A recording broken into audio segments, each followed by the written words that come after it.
की जो चौथी, आज हम स्टार्ट करने वाले हैं बीएससी सेकंड ईयर की केमिस्ट्री क्लासेस। ठीक है, तो आप लोगों को बहुत मजा आने वाला है केमिस्ट्री पढ़ने में, क्योंकि केमिस्ट्री बहुत ही इंटरेस्टिंग सब्जेक्ट है। बट स्टूडेंट जिनको डर लगता है तो उनके लिए बहुत ही अच्छा मौका है। तो आइए स्टार्ट करते हैं और इजी करते हैं केमिस्ट्री को। आज आपका क्या है क्लास, सिलेबस डिस्कशन। ठीक है, तो हम सिलेबस डिस्कस करने वाले हैं केमिस्ट्री का, जिसके अंदर आपको पता है कि 3 पेपर्स हैं। आपका जो फर्स्ट पेपर है, पेपर 1, वो आपका इनऑर्गेनिक केमिस्ट्री का है, अकार्बनिक रसायन का है। ठीक है ना, इसका है अकार्बनिक रसायन। आपको किसी को ऐसे दिक्कत नहीं आएगी कि हम लोग इंग्लिश मीडियम से हैं या हिंदी मीडियम से हैं, क्योंकि हमारी केमिस्ट्री जो है उसके लिए लैंग्वेज इतनी प्रॉब्लम नहीं है, क्योंकि मैं टर्म्स जो हैं, जो भी कोई अपन केमिस्ट्री की जो भी टर्म्स यूज करेंगे वो सारी इंग्लिश हिंदी दोनों में मैं आपको बताऊंगी। तो आप इजीली दोनों लैंग्वेज वाले बच्चे आराम से इसको पढ़ सकते हैं। ठीक है ना, तो देखिए इनऑर्गेनिक केमिस्ट्री आपका फर्स्ट पेपर है। सेकेंड पेपर जो है आपका वो आपका ऑर्गेनिक का है, ऑर्गेनिक केमिस्ट्री, जिसको हम हिंदी में कह देते हैं कार्बनिक रसायन। ठीक है, शॉर्ट में लिख रही हूँ। थर्ड पेपर जो है आपका वो है आपका फिजिकल केमिस्ट्री का, फिजिकल केमिस्ट्री, जिसको आप कहते हैं भौतिक रसायन। देखिए बच्चों, जो भी आप देख रहे हैं प्लीज अपने साथ में एक नोटबुक लेके बैठिए, जो भी आप देखते हैं उसको जरूर नोट डाउन करिए। ठीक है ना, ये आपके लिए हेल्पफुल रहेगा। एक फर्स्ट पेपर पे तो आपका ये सब कुछ लिखा हुआ होना चाहिए, जो भी मैं आपको लिखवा रही हूँ, बजाय इसे डाउन करते हुए चलिएगा।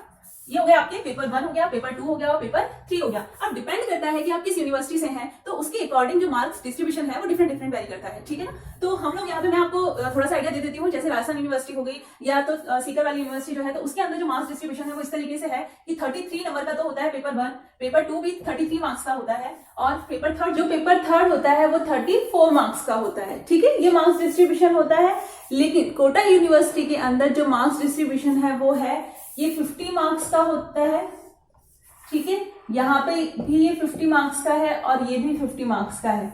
ठीक है ना, तो आप लोगों को ये थोड़ा सा आप लोग देख लीजिएगा कि जो भी आपकी यूनिवर्सिटी है उसके अंदर सिलेबस में क्या मार्क्स डिस्ट्रीब्यूशन दिया हुआ है। तो ये सब यूनिवर्सिटीज में अलग अलग है। लेकिन इंपॉर्टेंट बात ये है कि चाहे यूनिवर्सिटी कोई सी भी हो, बीएससी सेकेंड ईयर का जो सिलेबस है वो सारा सेम है। तो इससे कोई दिक्कत नहीं है कि आप किस यूनिवर्सिटी से हैं। तो आप सारी यूनिवर्सिटी वाले जो भी बच्चे हैं, जो आप कोई भी यूनिवर्सिटी से बिलोंग करते हो, आप इस क्लास को अटेंड कर सकते हैं। ठीक है, तो आपका जो ये 3 पेपर हो गए, उसके अलावा आपके प्रैक्टिकल के भी मार्क्स होते हैं। कोटा यूनिवर्सिटी में प्रैक्टिकल के जो मार्क्स हैं वो 75 मार्क्स हैं। ठीक है, अब आप लोगों को first paper, second paper, third paper में से जो मैं आपको सबसे पहले स्टार्ट करवाने वाली हूँ वही पेपर करवाने वाली हूँ जो सबसे ज्यादा डिफिकल्ट लगता है। तो मैक्सिमम स्टूडेंट्स का आंसर होता है ऑर्गेनिक। तो हम ऑर्गेनिक ही स्टार्ट करने वाले हैं सबसे पहले। एक और बात मैं आपको बता दूं कि आप लोग सेकेंड ईयर की केमिस्ट्री को थोड़ा सा अच्छे से पढ़िएगा, क्योंकि जो कंपटीशन होते हैं उसके अंदर सेकेंड ईयर की केमिस्ट्री बहुत बहुत बहुत ज्यादा इंपॉर्टेंट है। क्योंकि इसके अंदर आपकी जैसे फिजिकल की जो यूनिट्स हैं, इलेक्ट्रोकेमिस्ट्री, थर्मोडायनेमिक्स, वो बहुत इंपॉर्टेंट है। यहाँ पे ऑर्गेनिक के अंदर आप मैक्सिमम अल्कोहल पढ़ते हो, बहुत बहुत इंपॉर्टेंट है। ठीक है ना, कार्बोनिल कंपाउंड्स हैं, कार्बोक्सिलिक एसिड्स हैं। अभी हम थोड़ा सा डिस्कस करते हैं। आपका ऑर्गेनिक का सिलेबस मैं भी आपसे डिस्कस करने वाली हूँ, क्योंकि अब जो आपकी क्लासेस में कंटिन्यू होंगी वो ऑर्गेनिक की ही होंगी। तो हम लोग सबसे पहले ऑर्गेनिक के यूनिट्स को डिस्कस कर लेते हैं। ठीक है, ऊपर तो लिख दीजिए आपका टॉप पे ऑर्गेनिक केमिस्ट्री, जिसको हम लोग हिंदी में कह देते हैं कार्बनिक रसायन।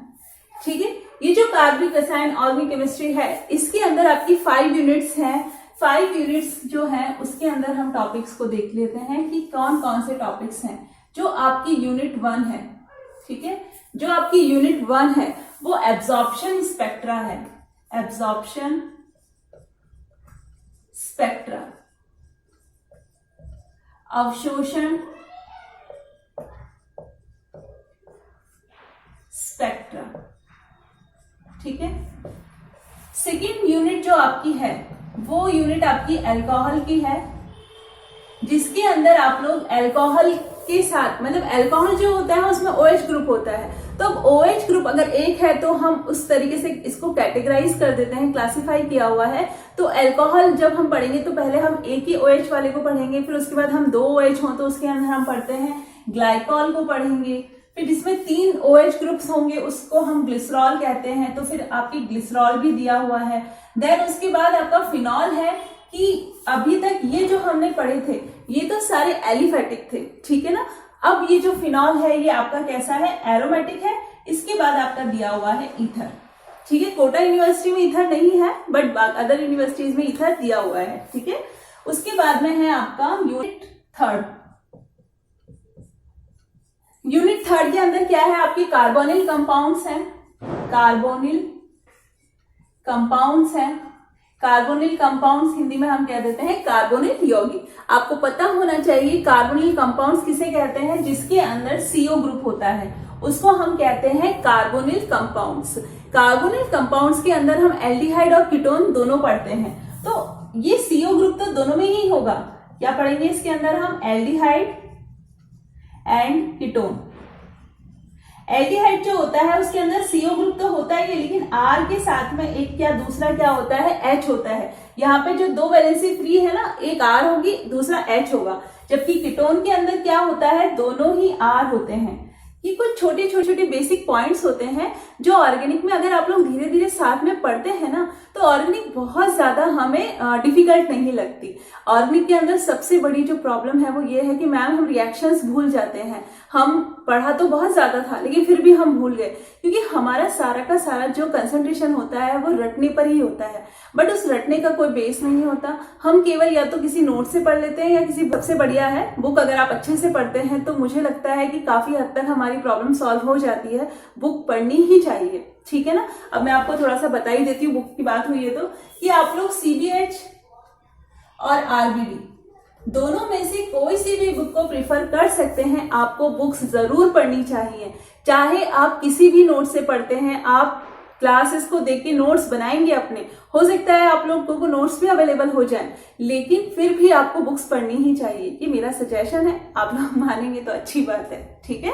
चलिए, कार्बोनिल कंपाउंड्स के अंदर हम पढ़ेंगे एल्डिहाइड और कीटोन। तो ये एल्डिहाइड और कीटोन को एज इट इज ही हिंदी में लिखना है, तो मुझे लगता है आप लोग लिख सकते हैं, इतनी कोई बड़ी बात नहीं है, क्योंकि सब व्हाट्सएप पे लिखते हैं ना, बिल्कुल वैसे ही है कि बस इंग्लिश में लिखा हुआ है, वैसे का वैसे ही हमें हिंदी में लिखना है। उसके बाद है आपका यूनिट फोर्थ। यूनिट 4 जो है इसके अंदर आप पढ़ेंगे कार्बोक्सिलिक एसिड। क्या पढ़ेंगे, कार्बोक्सिलिक एसिड पढ़ेंगे। ये इसके दो पार्ट्स हैं, एक में तो हम कार्बोक्सिलिक एसिड पढ़ेंगे जिसके अंदर क्या आएगा, RCOOH आएगा, ठीक है ना, मतलब COOH होगा कार्बोक्सिलिक एसिड में, आपको पता है होता है। और जो इसका सेकेंड पार्ट है वो है derivative of carboxylic acid. Derivative of carboxylic acid, Hindi में हम इसको क्या लिख सकते हैं, कार्बोक्सिलिक अम्ल के व्युत्पन्न, ठीक है। ये हो गया आपका 4th यूनिट, ठीक है। अब 5th यूनिट भी मैं आपको बताती हूँ, उससे पहले थोड़ा सा मैं आपको ये बता दूं, 4th यूनिट के अंदर जो आपको कार्बोक्सिलिक एसिड है उसमें COOH होता है। अगर हम COOH किस तरीके से लिख सकते हैं, RCOOH। अगर मैं इस OH को रिप्लेस कर देती हूँ किसी दूसरे सब्स्टिट्यूएंट से, जैसे कि वो हैलोजन हो सकता है, जैसे कि वो NH2 हो सकता है, जैसे कि वो OCOCHR हो सकता है, ठीक है, इस तरीके से कुछ भी हो सकता है। अब OR हो सकता है, तो अगर X होगा तो हम एसिड हैलाइड बोल देंगे, NH2 होगा तो हम अमाइड कह देंगे, OCOR होगा तो एनहाइड्राइड कह देंगे, OR होगा तो एस्टर कह देंगे। तो ये सारे जो हम हैं किसमें पढ़ेंगे, डेरिवेटिव ऑफ कार्बोक्सिलिक एसिड के अंदर पढ़ेंगे, ठीक है। तो ये काफी लंबी यूनिट है, ये कंपैरेटिवली सबसे जो इजी है वो ये 2nd यूनिट है, तो हम इसी को स्टार्ट करेंगे। थोड़ा सा मैं आपको 5th यूनिट के बारे में यहीं पे लिख देती हूँ। जो आपकी 5th यूनिट है मैं यहीं पे लिख रही हूँ, थोड़ा स्पेस कम है, ठीक है ना। जो आपकी यूनिट 5th है दिख जाएगा, कोई दिक्कत नहीं, ज्यादा कुछ डिटेल नहीं है इसकी, मैं बस इतना बता रही हूँ कि 5th यूनिट के अंदर आपकी नाइट्रोजन कंटेनिंग कंपाउंड्स हैं। नाइट्रोजन कंटेनिंग कंपाउंड्स मतलब नाइट्रोजन युक्त यौगिक, जिसके अंदर हम नाइट्रो यौगिक पढ़ेंगे, नाइट्रो कंपाउंड्स पढ़ेंगे और अमीन्स पढ़ेंगे, ठीक है ना। अमाइड भी है। क्या पढ़ने वाले हैं हम इसके अंदर, हम इसमें नाइट्रो कंपाउंड्स पढ़ेंगे और हम इसके अंदर क्या पढ़ेंगे, अमीन्स भी पढ़ेंगे। तो ये है आपका नाइट्रोजन कंटेनिंग कंपाउंड्स हम पढ़ेंगे, ओके। तो ये आपकी 5 यूनिट्स हो गई हैं, जिसमें यूनिट फर्स्ट में एब्जॉर्प्शन स्पेक्ट्रा है। एब्जॉर्प्शन स्पेक्ट्रा आप लोगों के लिए बिल्कुल नया है, मतलब इससे पहले आप लोगों ने कभी भी ये यूनिट नहीं पढ़ी है। ये बहुत ही इंटरेस्टिंग यूनिट है, बहुत बहुत बहुत ज्यादा इंटरेस्टिंग यूनिट है। कारण उसका ये है क्योंकि ये एक तरीके से मतलब जैसे मान लो आप में से कोई बच्चा रिसर्च में जाना चाहता है, आगे कुछ सिंथेटिक वर्क करना चाहता है, तो जब वो अगर आप में से कोई भी रिसर्च में जाता है तो जब आप लैब के अंदर काम करेंगे, कोई कंपाउंड सिंथेसाइज करेंगे, फिर उसका हम स्ट्रक्चर को कैरेक्टराइज करेंगे, तो उसका स्ट्रक्चर तो जानना होगा ना कि क्या बना है या नहीं बना है। तो वही काम हम यहाँ पे सीखेंगे कि इस यूनिट के अंदर कि हम कोई भी कंपाउंड सिंथेसाइज अगर करते हैं ऑर्गेनिक कंपाउंड, तो उसको हम किस तरीके से कैरेक्टराइज कर सकते हैं कि जो हमने बनाया है वो क्या बना है, उसमें किस तरीके के बॉन्ड्स हैं, या जो हम चाहते थे वो बना या नहीं। तो ये सारा सब कुछ हम लोग इसकी एप्लीकेशंस हैं। तो ये बहुत ही इंटरेस्टिंग टॉपिक है, बहुत बहुत बहुत ज्यादा सच में मैंने बहुत बहुत ज्यादा लगा दिया है, लेकिन वास्तव में बहुत इंटरेस्टिंग यूनिट है। बस आपको इसको सही तरीके से पढ़ने की जरूरत है, क्योंकि अगर आपने इसको सही तरीके से नहीं पढ़ा तो ये बस आप रट लेंगे इसको, पर इसको रटिएगा नहीं, इसको वास्तव में समझिएगा, ठीक है। और ऑर्गेनिक जो हम पढ़ने वाले हैं उसके लिए इंपॉर्टेंट कुछ टिप्स हैं जो मैं आपको बता देती हूँ। सबसे इंपॉर्टेंट बात, आपको रेगुलर पढ़ना है। जो भी आप रिएक्शन को समझेंगे उसको आपको एटलीस्ट इतना पढ़ना है कि आप उसको बिना देखे, बिना कॉपी में से देखे आपके माइंड में वो चले, ठीक है। इस तरीके से आपको इतनी बार उसको पढ़ना है। तो टाइम तो देना पड़ेगा, और काम अभी है नहीं, हमारे पास पढ़ने का ही काम है, इसीलिए आप लोग टाइम निकाल के ये वीडियो देख रहे हैं। तो आप लोगों को रेगुलर पढ़ाई करनी है, सबसे इंपॉर्टेंट है रेगुलरिटी, ठीक है। अगर आप थोड़ा सा लिख के समझाती हूँ,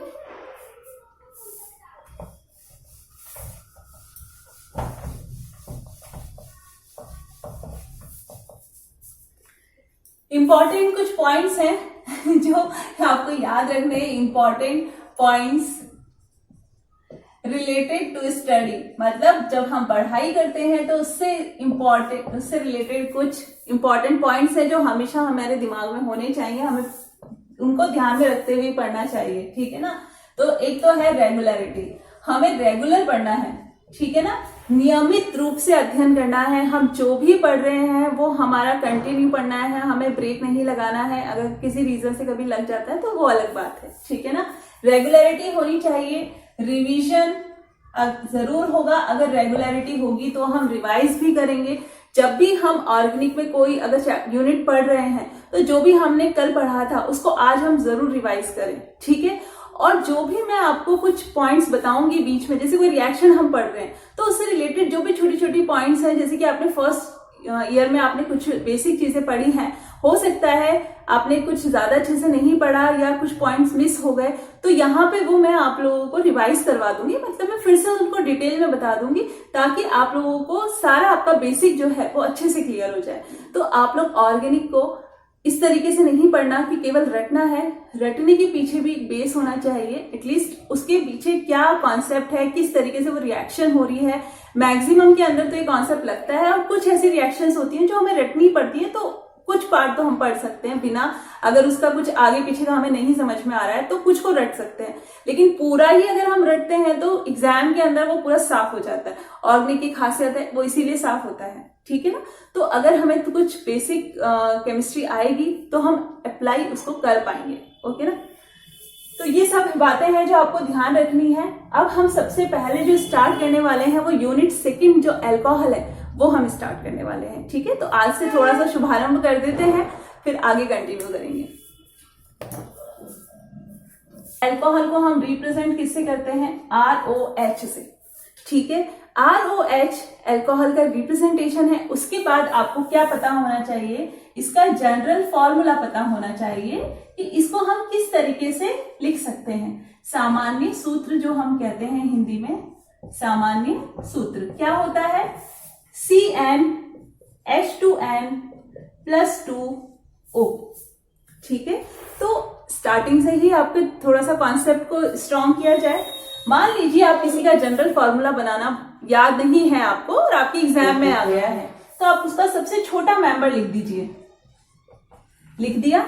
अब हमें इसकी क्या करने हैं? कार्बन, हाइड्रोजन, ऑक्सीजन जो भी है सबको हमें काउंट करके लिख देना है। Molecular formula C1H4O। अब हमें क्या करना है इसका जो हमने सबसे पहले जब हमने केमिस्ट्री पढ़ना शुरू किया था और ऑर्गेनिक केमिस्ट्री पढ़ना शुरू किया था, तो हमने जो सबसे पहले हाइड्रोकार्बन पढ़े थे ना, उसमें सबसे पहले हमने पढ़ा था एल्केन। और एल्केन का जनरल फॉर्मूला सब बच्चों को याद रहता है, जो कि क्या है, CnH2n+2। ये सबको याद रहता है ना। इसके अंदर इसको फिट करिए। हमने मान लीजिए n की वैल्यू रखी 1, यहां पे 1 रखिए तो क्या आएगा, 1 2 1 सा 2, मतलब मैं पूरा लिख देती हूँ, 2 1 सा 2 +2, तो क्या आएगा C1H4।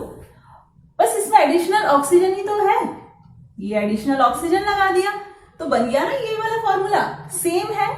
तो बस अब हमें क्या करना है, इसके अंदर O लगाना है। तो ये आपका तैयार हो गया जनरल फॉर्मूला अल्कोहल का। आया क्या समझ में? सिंपल है ना। बस इस तरीके से अगर आपके सामने कभी भी कोई फंक्शन ग्रुप आता है तो उसका सबसे फर्स्ट मेंबर हमें लिखना है, उसका मॉलिक्यूलर फॉर्मूला लिखना है, देन हमें एल्केन से उसको कंपेयर करना है। एन की वैल्यू को रख के कंपेयर करेंगे तो हमारा इजीली जनरल फॉर्मूला आ जाएगा। ठीक है ना। तो ये हो गया आपका जनरल फॉर्मूला। उसके बाद में हम लोग इसको देख लेते हैं कि ये है कैसे बना है। ठीक है ना। इसके बारे में थोड़ा सा हमें पता होना चाहिए। जैसे कि मान लीजिए आपके सामने एक तो है वाटर, HOH, वाटर है ना। वाटर और अल्कोहल देखें तो क्या है, केवल इस R का ही तो डिफरेंस है। H को हटाया होगा तो ROH बना होगा, तो हम इसको क्या कह सकते हैं, एल्काइल डेरिवेटिव ऑफ वाटर। क्या कहा मैंने इसको, पानी का एल्किल व्युत्पन्न। देखिए मेरा पर्पस बिल्कुल भी नहीं है कि आपको रटा रटाया बस सीधा सा सिलेबस टू द पॉइंट बता दिया जाए और आप उसको नोट कर ले। मैं चाहती हूं कि आपको वास्तव में केमिस्ट्री आए। तो प्लीज यहाँ पे अगर आप हैं मेरे साथ तो आप लोगों को इसको इसी तरीके से पढ़ना है कि आपको मतलब ऐसा लगे कि मजा आ गया पढ़ के। ठीक है ना। तो हर एक चीज हमें बहुत अच्छे से आनी चाहिए। एटलीस्ट जो हमारे सामने है वो तो हमें अच्छे से आए, हर चीज समझ में आए और उसके बारे में जितना भी हमें पता हो सकता है वो पता हो। तो या तो हमें थोड़ा ही रखना होता है, लेकिन अगर उसके आसपास की कुछ चीजें पता होती हैं तो थोड़ा सा इंटरेस्ट डेवलप हो जाता है। ठीक है ना। देखिए ये हो गया वाटर से रिलेटेड, मैंने आपको बता दिया। अल्कोहल हम इसको क्या कह सकते हैं, एल्काइल डेरिवेटिव ऑफ वाटर कह सकते हैं। ठीक है ना। इसके अलावा अगर हम बात करते हैं इसको कि एल्केन से हम इसको कैसे बनाए, हाइड्रोकार्बन है ना हमारा एल्केन, ये क्या है, एल्केन है। एल्केन से अगर हम अल्कोहल को बनाते हैं तो हम क्या कहते हैं, ये क्या है कि मैं वापस लिख देती हूं, ROH। तो हम क्या कहते हैं, हाइड्रोक्सी डेरिवेटिव ऑफ एल्केन, है ना। क्या है, एल्केन। तो हम इसको हिंदी में क्या लिख सकते हैं, एल्केन का हाइड्रोक्सी व्युत्पन्न। आई क्या बात समझ में। ये छोटा सा ऐसे ही था जो कभी आप लोगों के माइंड में आ सकता है कि अगर हम पानी से अल्कोहल को बनाएं तो क्या होगा, केवल R को ही तो हटाना होगा, मतलब H को हटा के R ही तो लेकर आना होगा। तो हम कह सकते हैं एल्काइल डेरिवेटिव ऑफ वाटर। और अगर एल्केन से बनाएंगे हम तो हम क्या कह सकते हैं, H को हटा के OH ले आए तो हाइड्रोक्सी डेरिवेटिव हो गया। तो बस ये छोटा सा कुछ पॉइंट था जो आपको पता होना चाहिए। नेक्स्ट देखिए जो आपका फर्स्ट पॉइंट सबसे पहले कि आपको अल्कोहल के बारे में तो पता हो कि कैसे क्लासिफाई किया हुआ है। क्लासिफिकेशन ऑफ अल्कोहल, वर्गीकरण क्या है अल्कोहल का।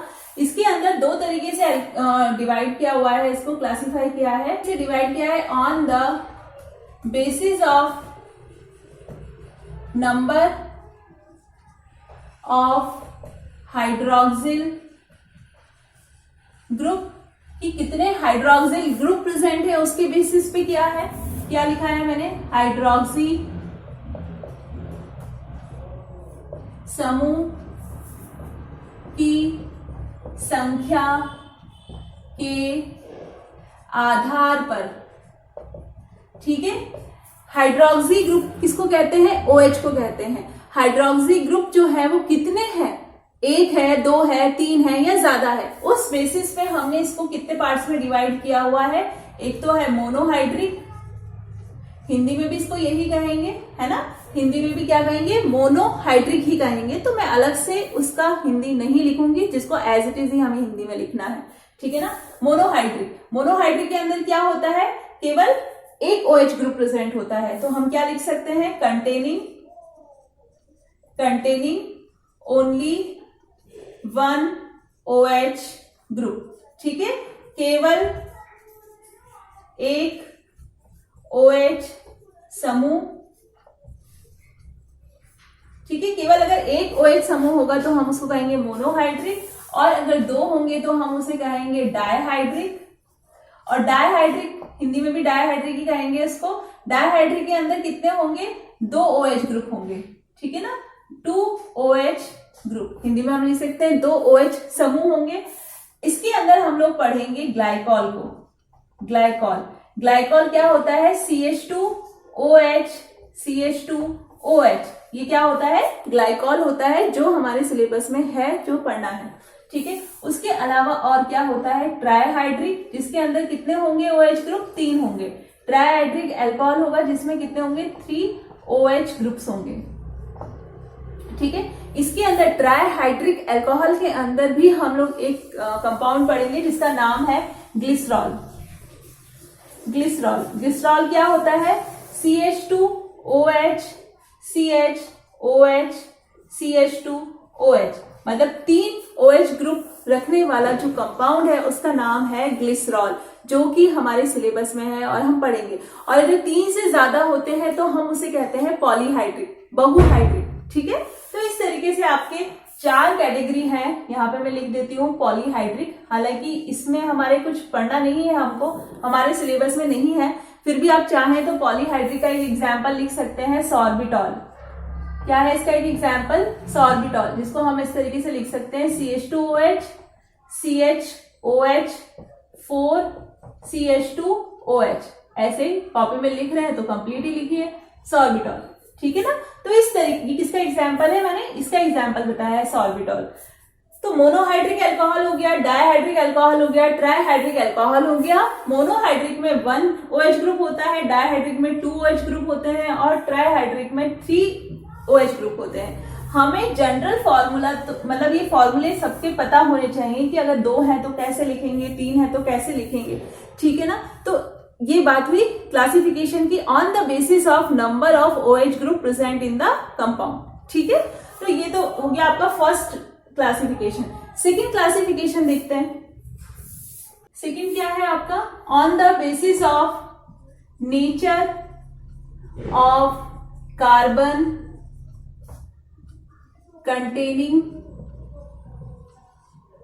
OH ग्रुप, ठीक है। क्या लिखेंगे इसको हम हिंदी के अंदर, OH समूह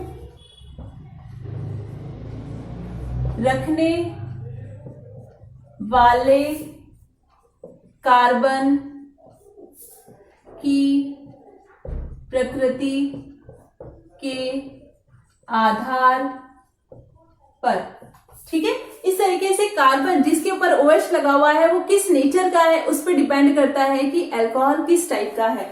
ये जो है इसको हमने 3 कैटेगरी के अंदर डिवाइड किया हुआ है। एक तो है प्राइमरी अल्कोहल। प्राइमरी अल्कोहल को हम और क्या कह देते हैं, 1 डिग्री अल्कोहल, ठीक है ना। 1 डिग्री अल्कोहल कहें या प्राइमरी अल्कोहल कहें। दूसरा है secondary alcohol. Secondary alcohol Hindi में हम इसको क्या कह देते हैं, द्वितीयक अल्कोहल, ठीक है। और हम इसको क्या कह सकते हैं, 2 डिग्री, क्या कहते हैं इसको, 2 डिग्री अल्कोहल, ठीक है। थर्ड है आपका tertiary alcohol. Tertiary alcohol Hindi में क्या कहेंगे इसको, तृतीयक अल्कोहल, ठीक है, जिसको हम और क्या कह देते हैं, 3 डिग्री अल्कोहल। तो ये इसको भी लिख लीजिए हिंदी में, हिंदी में लिख लीजिए प्राथमिक अल्कोहल, ठीक है, जिसको हम क्या कहते हैं, 1 डिग्री अल्कोहल भी कह देते हैं। तो कार्बन जिसके ऊपर OH ग्रुप प्रेजेंट है वो किस नेचर का है, उस बेसिस पे हम बताते हैं कि जो अल्कोहल है वो प्राइमरी अल्कोहल है, सेकेंडरी अल्कोहल है या फिर टर्शरी अल्कोहल है, ठीक है। इस कॉन्सेप्ट को समझने के लिए देखिए आप लोग, ये कैसे बताया हुआ है। जो 1 डिग्री होता है, 1 डिग्री अल्कोहल कैसे बताओगे, प्राइमरी अल्कोहल, ये देखिए CH3 CH2OH। आपको ये देखना है कि जिस कार्बन पे लगा हुआ है वो किस नेचर का कार्बन है, ये कार्बन है। तो हम डिग्री कैसे बताते हैं, ये आप लोग फर्स्ट ईयर, जो आपका बीएससी फर्स्ट ईयर था उसके अंदर आप लोगों ने, जब आपका एल्केन स्टार्ट हुआ था ना, तभी ये चीज पढ़ी थी, प्राइमरी सेकेंडरी टर्शरी, ठीक है ना। तो इसके अंदर आपको पता होना चाहिए कौन से डिग्री का कार्बन है, ये 1 डिग्री का कार्बन है, इसको हम प्राइमरी कार्बन कहते हैं। उसके ऊपर ही OH लगा हुआ है तो वो कैसा हो गया, प्राइमरी अल्कोहल। आप कैसे देखोगे 1 डिग्री, एक कार्बन जिसके ऊपर OH लगा हुआ है वो कितने कार्बन से जुड़ा हुआ है, उसके अकॉर्डिंग हम डिग्री बता देते हैं। अगर वो एक कार्बन से जुड़ा हुआ है, ये एक कार्बन से जुड़ा हुआ है ना, तो इसको हम क्या कह देंगे, 1 डिग्री। अगर मैं आपसे पूछूं कि ये कितने कार्बन से जुड़ा हुआ है, ये देखिए, हमें इस कार्बन को देखना है, ये कार्बन जिसके ऊपर OH लगा हुआ है वो कितने कार्बन से जुड़ा हुआ है, 2 कार्बन से जुड़ा हुआ है, तो हमने इसको क्या कह दिया, 2 डिग्री, ठीक है ना। उसके बाद 3 डिग्री के अंदर देखिए,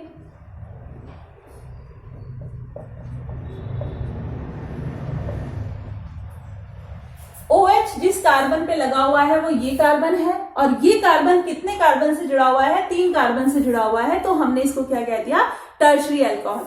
तो कृपया करके आप लोग 1 डिग्री का एग्जाम्पल यहाँ लिखिएगा, 2 डिग्री का यहाँ पे और 3 डिग्री का यहाँ पे, ठीक है। 1 डिग्री 2 डिग्री 3 डिग्री आप इस तरीके से लिख लीजिएगा एग्जाम्पल। और डिग्री देखना मैंने आपको बताया है कि जिस कार्बन पे OH लगा हुआ है वो कितने कार्बन से जुड़ा हुआ है, इससे हम डिग्री निकाल लेते हैं। अगर एक कार्बन से जुड़ा हुआ है तो 1 डिग्री, 2 से जुड़ा है तो 2 डिग्री, 3 से जुड़ा है तो 3 डिग्री, ठीक है ना। अच्छे से समझ में आ गया। तो ये हुआ, मैंने आज आपको केवल इतना बताया है कि जो अल्कोहल होता है उसको हमने 2 बेसिस पे, मतलब जो हमने इसको क्लासिफाई किया है अल्कोहल को, वो हमने 2 बेसिस पे किया है। एक तो है कि कितने number of hydroxy group present है, दूसरा कि जिस पे OH लगा हुआ है वो किस नेचर का है, ठीक है। उसके अकॉर्डिंग हम प्राइमरी सेकेंडरी टर्शरी बता देते हैं, और जो OH है वो कितने लगे हुए हैं, 1 या 2 3, उसके अकॉर्डिंग हम मोनोहाइड्रिक, डायहाइड्रिक या ट्राईहाइड्रिक बता देते हैं, ठीक है ना। तो ये तीनों ही बेस आपको पता होना चाहिए, क्योंकि ये दोनों ही हमारे काम आता है, ठीक है। तो बस आज के लिए इतना ही बहुत है, हमने शुभारंभ कर दिया है। बस अब आपको कंटिन्यू एक वीडियो आपको मिलेगा, तो आपको बस उसको रेगुलर देखना है, जितना आपने पढ़ा है उसको रिवाइज करना है प्रॉपर। जब भी आप नेक्स्ट क्लास पढ़ते हैं तो आपका पहला क्लास का रिवाइज करके बैठना, ताकि आपको अच्छे से ऑर्गेनिक जो है नए तरीके से हम पढ़ के देखते हैं अच्छे से पूरे कॉन्सेप्ट के साथ में। अगर आपको कोई क्वेरी हो जो भी हमने उस क्लास में पढ़ा है तो आप पूछ सकते हैं, ठीक है। आप कमेंट करके मुझसे पूछ सकते हैं, ठीक है। Okay, thank you.